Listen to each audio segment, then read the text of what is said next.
ఒకసారి తిరగేద్దామండి. అన్నీ కూడా ఇలా తిరగేసుకోవాలి. ఇప్పుడు మళ్ళీ అన్నీ తిరగేసాం కదండి. ఇప్పుడు ఇవన్నీ కూడా అలాగే ఫ్రై అవ్వడంతో చూసారు కదండి ఎంత బాగా ఫ్రై అవుతుందో. మళ్ళీ ఇది ఒకసారి తిరగేద్దామండి.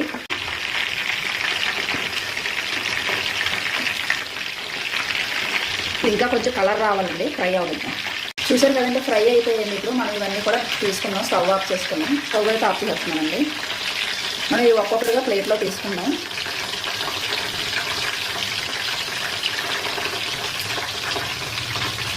ఇలా అన్నీ కూడా ప్లేట్లోకి సర్వ్ చేసుకున్నాం. చూసారు కదండి ఎంత బాగా ఫ్రై అయ్యి చాలా బాగా వస్తుందండి. బయట మనం కొనుక్కొని తినేకన్నా పిల్లలకి ఇలా ఇంట్లో చేసి పెట్టుకుంటే చాలా బాగుంటుందండి. చాలా టేస్టీగా కూడా వస్తుంది. నేను చాలాసార్లు ట్రై చేశాను. ఇలాగైతే మనం చేసుకోవడం అంటే హెల్త్ కూడా పాడవదండి. మనం ఓన్గా ఇంట్లో ప్రిపేర్ చేసుకుంటే మా పిల్లలకైతే చాలా ఇష్టం అండి. అందుకే నేను ఎప్పటికప్పుడు తయారు చేస్తాను. చూసారు కదండి యమ్మీ లెగ్ పీస్ ఫ్రై తయారైపోయింది. మీరు కూడా ఇలా ట్రై చేయండి. ఎలాగొచ్చిందో కూడా నాకు కామెంట్లో పెట్టండి. ఓకేనా ఫ్రెండ్స్, బాయ్ మరి.